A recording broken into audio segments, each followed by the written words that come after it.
Hey, did y'all hear the news? No, what's that? One of us is gonna be sent away for Valentine's Day.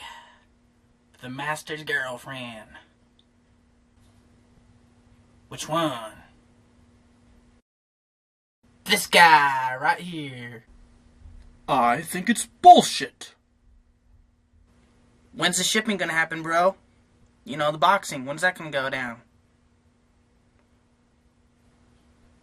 Tomorrow. I'm pretty sure it's gonna be tomorrow. Well, that's just silly. That's just silly, man. It is silly, but by the way, it's not for Valentine's Day. It's for it's for a birthday. So, I mean, they didn't really do anything for Valentine's Day.